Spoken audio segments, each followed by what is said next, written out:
नमस्कार दोस्तों, द पाठशाला एकेडमी के ऑनलाइन पोर्टल पे आप सभी का एक बार फिर से स्वागत है। हम लोग हाइट एंड डिस्टेंस की चर्चा कर रहे थे और पहला क्वेश्चन हम लोगों ने देख लिया था। आज के इस वीडियो में हम दूसरा क्वेश्चन सॉल्व करेंगे, यानी कि टाइम को हम बिना वेस्ट किए किसी प्रकार का हमें टाइम नहीं वेस्ट करना है। आइए हम सीधा क्वेश्चन करते हैं। दूसरा क्वेश्चन हम लोग सॉल्व करते हैं, पढ़ते हैं दूसरा क्वेश्चन क्या क्या रहा है। देखिए क्वेश्चन दूसरा थोड़ा सा अच्छा है। अच्छा होने का मतलब है कि हमारी लाइफ से एकदम जुड़ा हुआ है। आंधी आने से एक पेड़ टूट जाता है। तो आइए आंधी ला रहे हैं, पहले एक पेड़ बनाए उसके बाद आंधी लाते हैं। तो मैंने बनाया एक पेड़, ये हो गया आपका एक पेड़। अब आप ये मत कहिए कि सर इसमें शाखाएं निकालिए, पत्तियां निकालिए, नहीं फूल पत्ती नहीं निकालना भैया, केवल पेड़ मान लिया, माना है यहाँ एक पेड़ है। अब इसके अलावा कुछ आप मत पूछिएगा कि ये पेड़ नहीं है। और इस पेड़ को मैंने कहा ये पेड़ है और इसका नाम मैंने दिया या बीसी ऊंचाई का या बीसी ऊंचाई का एक पेड़ है, मैंने मान लिया। आइए क्वेश्चन और आगे बढ़ते हैं। आंधी से टूट गया है, टूटा है। हाँ, अब टूटा कहाँ से पहले देखते हैं क्वेश्चन पढ़ने के बाद। और टूटा हुआ भाग इस तरह मुड़ जाता है कि पेड़ का शिखर जमीन को छूने लगता है, अर्थात पेड़ की शिखर है और ये जड़ है। बी क्या है? जड़ है, सी शिखर है। तो ये आंधी जब आई, जोर की आंधी जब आई, ये पेड़ टूट गया।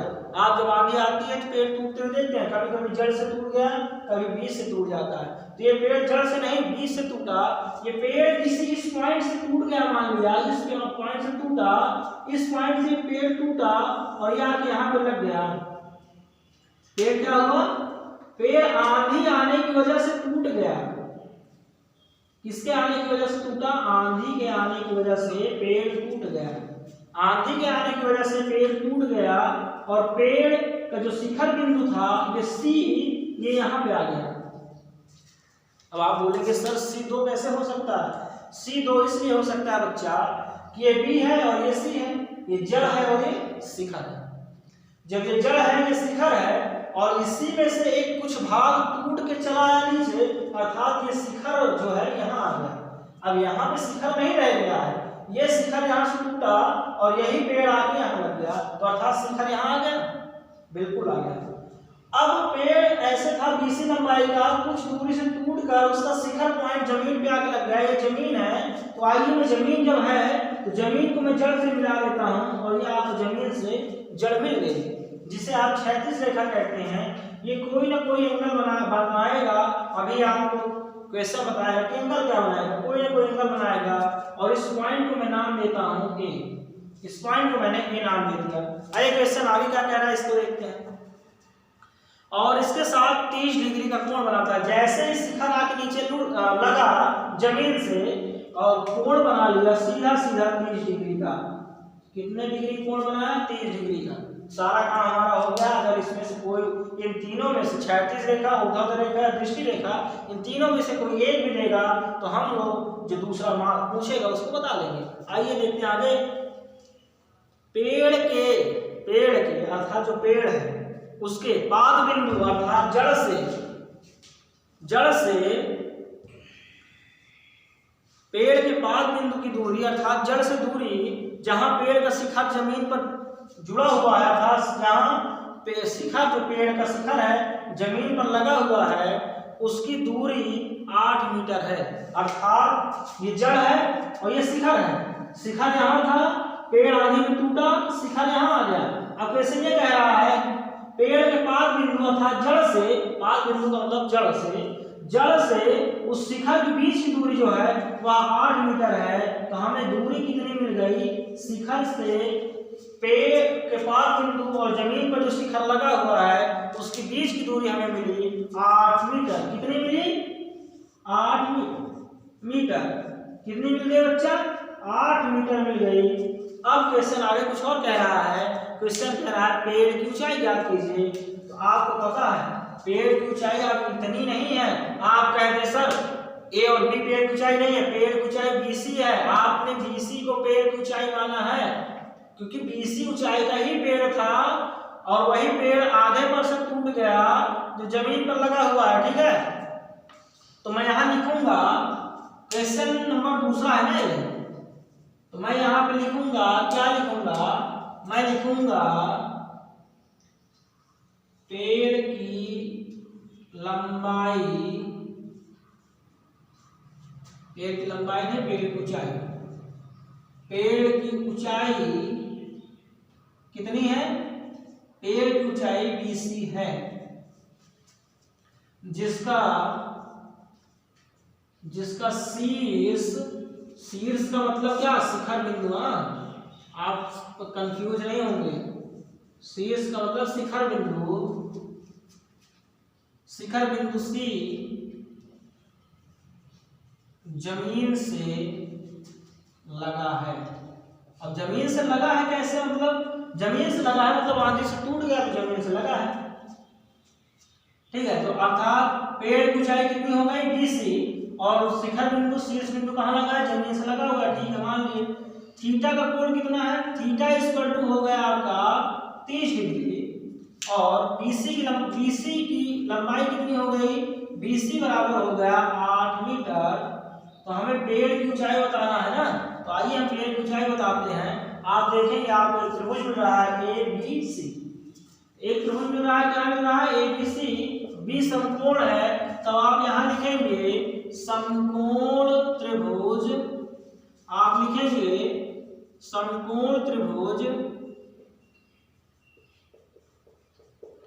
समकोण त्रिभुज ABC में, देखिए ABC में आपको सिर्फ ये चीज याद है, अर्थात आधार आपको पता है, AB आपको पता नहीं, AC आपको पता नहीं। जब आधार का ऐसा कौन सा फार्मूला हम लगा है जिसमें आधार आए, मतलब आधार आए या कर्ण आए साथ में उसके, या तो लंब आए से साथ में, तो हम कोशिश करते हैं आधार अगर दिया है तो हम लोग सीधा सीधा टैन को लेते हैं, क्योंकि टैन हमें ऊंचाई ज्ञात करना है, तो हमें इस कर्ण से कोई मतलब होना चाहिए, क्योंकि हमें कर्ण से कोई मतलब नहीं है।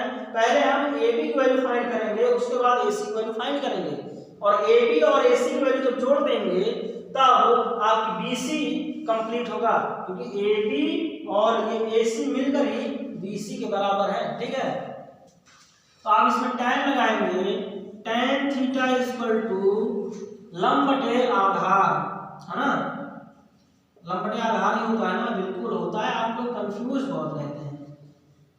लंब बटे आधार, थीटा की वैल्यू 30 डिग्री है, तो आप लेंगे tan 30 डिग्री इक्वल टू, लंब की वैल्यू हमें पता नहीं, हम लिखेंगे AB, लंब हमारा क्या है AB, और आधार 8 मीटर था, BC कितना है 8 मीटर। tan 30 डिग्री का मान क्या होता है, tan 30 डिग्री का मान होता है बच्चा 1/√3 इक्वल टू AB अपान 8, क्रॉस मल्टीपल करेंगे 8 का गुणा 1 से और AB गुणा √3 से करेंगे, तब ये हो जाएगा √3 AB बराबर 8, और इसको जब हम फिर से लिखेंगे तो AB बराबर हो जाएगा 8/3 इतना मीटर। अभी पेड़ की ऊंचाई नहीं आई भैया, अभी आप परेशान नहीं, आप सोचेंगे वाह आंसर बहुत जल्दी आ गया ना, अभी आंसर नहीं है। अगर आपने AB लिख दिया कि पेड़ की ऊंचाई 8/3 मीटर है, तो ये क्वेश्चन आपका गलत हो गया, आपका फिगर सही बना है, क्वेश्चन सही वे में सॉल्व हो रहा है। पेड़ की ऊंचाई आप भूल चुके हैं, BC है, और BC पता है क्या है, आप एक चीज का ध्यान रखेंगे, BC जो है AB प्लस AC का योग है, इस चीज को आप ध्यान देंगे, इस चीज को अगर आप भूल गए तो आपका क्वेश्चन गलत हो जाएगा। मैं आपको बता दूं, पेड़ आपका BC है, यही AC पार्ट आपका टूट के शिखर जो उसका है टूट के जमीन से लग गया, तो यही पार्ट यहाँ पे आ गया, तो केवल इतना पार्ट AB बचा है। आप AB की हाइट ज्ञात कर लेंगे तो आपका आंसर हो जाएगा, नहीं, जब तक आप AC नहीं पता करेंगे तब आपका आंसर नहीं आएगा। आपको AB फाइंड करना है, AC फाइंड करना है, दोनों को जोड़ देना है, तब आपकी BC आएगी और वही पेड़ की ऊंचाई होगा। आइए AB की वैल्यू हमने फाइंड कर लिया, AB की वैल्यू मैंने फाइंड की, इस H को मैं हटा देता हूँ, AB की वैल्यू मैंने फाइंड किया, वो आया 8/√3, ये हो गई AB की वैल्यू, क्या हो गई, AB की वैल्यू हो गई। अब इसमें दूसरा एक लगाते हैं, क्या देखिए त्रिभुज तो हमारा वही है, समकोण त्रिभुज हमारा वही है एबीसी। तो हम यहाँ लिखेंगे पुनः, पुनः मतलब फिर से, है ना, पुनः मतलब फिर से, दोबारा, क्या समकोण त्रिभुज, समकोण त्रिभुज ए बी सी में। देखिए जब आपको ये पता है, अगर इसको फाइंड करना है तो आप कॉस लगाइए या साइन लगाइए। आपके पास दो तरीके हो सकते हैं, कर्ण फाइंड करना है आपको, या तो आप कॉस लगा दीजिए या तो साइन लगा दीजिए। तो मेरे हिसाब से आप साइन लगाइए, ज्यादा जरूरी होगा। आप साइन लगाएंगे, sine theta is equal to लंब बटे कर्ण होता है। तो आपको साइन नहीं लगाना, कॉस लगाना है, क्योंकि आधार से हम तुलना करेंगे, जो हमें दिया गया है उसकी तुलना करेंगे। तो आप लगाएंगे यहाँ पे cos theta is equal to आधार बटे कर्ण। देखिए अब आप बोलेंगे सर साइन भी लगा सकते हैं, बिल्कुल लगा सकते हैं, लेकिन ये वैल्यू हमने फाइंड की है, पेड़ की ऊंचाई है, पूरी वैल्यू हमें पता नहीं है, इसलिए हम इसको नहीं लगाएंगे। हमें आधार को ही बेस मानना पड़ेगा, मतलब बेस माने आधार ही होता है, मतलब उस और बेस की बात कर रहा हूं, मतलब पॉइंट हमें इसी मानना पड़ेगा। और इसके रिस्पेक्ट में हम कर्ण को याद करेंगे। तो आधार तो हमें पता है, कर्ण हम कहां से निकाल सकते हैं, कॉस या सेक से। तो हम कॉस ले लिए, सीधा सीधा लिए हैं, तो कर्ण हमें फाइंड हो जाएगा, आधार हमें पता है। cos थीटा, आप थीटा की वैल्यू कितनी है 30 डिग्री, तो आप थीटा की वैल्यू रखेंगे 30 degree, cos 30 degree equal to आधार की वैल्यू 8 है, कर्ण की वैल्यू आपको पता नहीं, तो आप कर्ण में लिखेंगे AC। क्या लिखेंगे, AC। आप सोच रहे हैं सर AC और BC उसी कहां पाए जाते हैं। देखिए भैया आधार क्या है, B और C पॉइंट है ना, तो ये हो गया BC, और कर्ण क्या है AC। रेखा कौन सी कर्ण है, AC रेखा कर्ण है, इसलिए यहाँ पे मैंने AC लिखा, ज्यादा कंफ्यूज होने की जरूरत नहीं। cos 30 डिग्री की वैल्यू थोड़ा बता दो, तो बिल्कुल बता देंगे, √3/2, √3/2 होता है, बिल्कुल होता है। और ये हो गया 8/AC। क्रॉस मल्टीपल करिए, AC का गुणा √3 से करेंगे और 2 का गुणा 8 से करेंगे, तो AC का √3 से किए तो ये हो गया √3AC इक्वल टू 2 का गुणा 8 से किए, और तो 8 गुणा 16, ये हो गया 16, और AC बराबर जब हमने निकाल लिया तो 16 बटे आ गया √3। अब मैंने आपको एक चीज बताया था कि जब आप AB फाइंड कर लेंगे, AC फाइंड कर लेंगे, तब आपको BC फाइंड करने के लिए AB प्लस AC करना पड़ेगा, तब आपको पेड़ की ऊंचाई आपको पता चलेगी। तो बिल्कुल पता चलेगी। तो इसी में छोटे में हम लोग सॉल्व करते हैं, क्या BC equal to AC plus AB। AC की वैल्यू आपकी है 16/√3 प्लस AB की वैल्यू आपकी आई है 8/√3। अब आप इसी को फाइंड कर लेंगे, आप एलसीएम लेंगे तो आपका एलसीएम आएगा √3। कितना एलसीएम आएगा, √3 आएगा, क्योंकि दोनों बराबर है, सब बराबर है, इसलिए 16 प्लस 8 डायरेक्ट हो जाएगा। ये पता चल रहा होगा आपको, डायरेक्ट कैसे हुआ मैं आपको बता रहा हूँ। √3 का आप √3 में भाग देंगे तो 1 आएगा, और 1 का गुणा 16 में करेंगे 16 आएगा, फिर √3 का भाग √3 में करेंगे तो 1 आएगा, और फिर 1 गुणा 8 से करेंगे तो 8 ही रहेगा। तो 16 और 8 कितना हो जाएगा, 16 8 24 हो जाएगा, यानी 24 हो जाएगा √3, 24/√3। इसका परमेयीकरण करेंगे, आप परमेयीकरण करना मैंने बताया है कि जो संख्या है √3 है, इसका परमेयीकरण करेंगे, √3/√3 से गुणा भाग कर लेंगे, यही परमेयीकरण करना होगा। और आप देखेंगे ये हो जाएगा 24, √3 से जब गुणा करेंगे 24 का, तो ये होगा 24√3 बटे √3 गुणे √3 हो जाएगा 3 के बराबर। इस 3 से 24 कैंसिल होगा, 3/24 होता है मेरे हिसाब से, हाँ 3/24 होता है। इस पॉइंट को आप लेके यहाँ पे चले आएंगे। देखिए पॉइंट क्या है, यहाँ पे आप देख रहे हैं 24 से गुणा हुआ 24√3 बटे √3 का जब गुणा हुआ तो ये बनेगा 3, केवल 3 बनेगा ना, क्योंकि अंडर रूट के अंदर 9 आएगा, उसका स्क्वायर रूट लेंगे तो 3 हो जाएगा। 3 को 24 से आप काट दिए, 3/24, ये हो जाएगा 8√3। तो आपके पेड़ की लंबाई जो आई है वो 8√3 मीटर, ये आपका आंसर होगा। आपका आंसर क्या होगा, 8√3 मीटर। आपके पेड़ की ऊंचाई आई 8√3 मीटर। अब आपको समझ में आ रहा होगा कि मैंने ए बी की वैल्यू फाइंड करते ही क्यों नहीं लिख दिया। अब आपके अंदर कुछ दिमाग चल रहा है, समझ में आ रहा है। देखिए क्वेश्चन में कुछ है नहीं। हाइट एंड डिस्टेंस सिर्फ एक चीज मांगती है, वो ये है कि आपको फिगर बनाना अच्छे से आना चाहिए। बच्चा हाइट एंड डिस्टेंस का आप क्वेश्चन पढ़ते जाएं, एक एक पॉइंट को आप ऐसे खींचते जाएं, लिखते जाएं, आपको ऑटोमेटिक सारा और सारा फिगर बनकर तैयार हो जाएगा। और हाइट एंड डिस्टेंस में सारा कमाल केवल और केवल फिगर का होता है। आपने फिगर सही बनाया, आपके क्वेश्चन गुणा भाग करते जाइए, आपका आंसर आएगा। अगर आपने फिगर गलत बनाया तो समझिए बेड़ा गर्क हुआ। इसका कहने का मतलब ये हुआ आप क्वेश्चन कभी सॉल्व नहीं कर सकते हैं। तो फर्स्ट ऑफ ऑल आप फिगर सही बनाएं, क्वेश्चन को पहले पढ़ें, समझें, जो कह रहा है उसके अकॉर्डिंग काम करते जाएं। आप देखिए आपका फिगर सही वे में चला जाएगा। देखिए क्वेश्चन में कह रहा था कि एक पेड़ है, मैंने कहा एक पेड़ है बीसी, मैंने मान लिया बीसी एक पेड़ है। आंधी आई तो पेड़ ऐसा खड़ा था, आधे पर से टूट के जमीन पे आके जुड़ गया। आपने ऐसा घर में देखा होगा, अपने आसपास देखा होगा, कभी पेड़ जड़ से पूरा निकल जाता है, कभी बीज से टूट के उसका तना टूट के नीचे आके लग जाता है। पेड़ ऐसे खड़ा है, उसका कुछ तना आया, टूटा, ऐसे जमीन से लग गया। तो वही हुआ, पेड़ खड़ा है बीसी, आंधी आई और पॉइंट ए से पेड़ क्या हुआ, टूट कर जमीन से लग गया और शिखर जो वहां सी था, शिखर जमीन पे आ गया।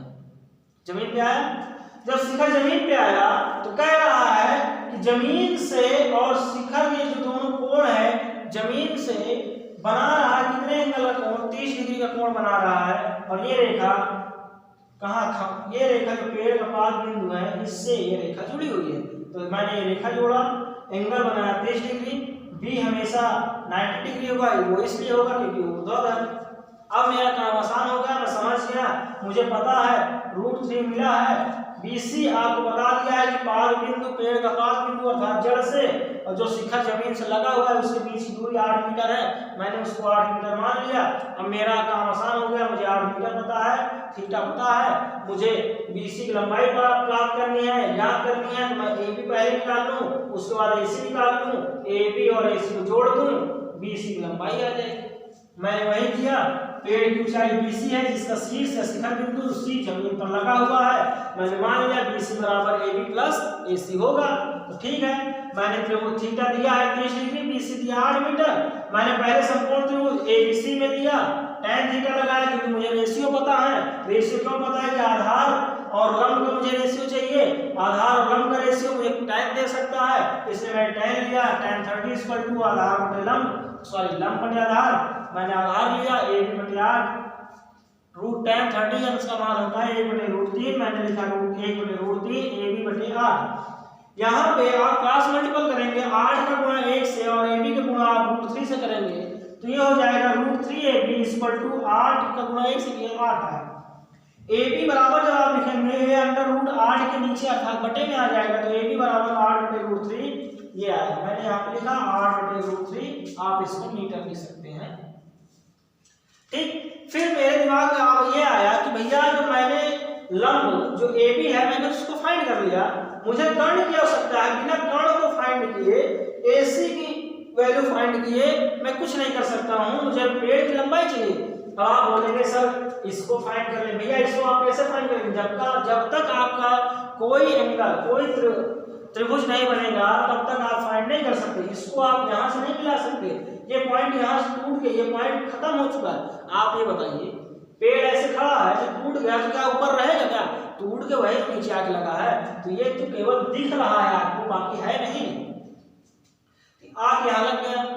अब मुझे कर्ण की आवश्यकता है अर्थात AC की आवश्यकता है। मैं ये दिमाग लगा रहा हूँ आधार और कर्ण में ऐसा कौन सा रेशियो है जो मुझे दे सकता है। तो मेरे पास दिमाग आया, पढ़ा कि cos थीटा और sec थीटा ऐसे ही है जो कर्ण और आधार के रेशियो में आते हैं।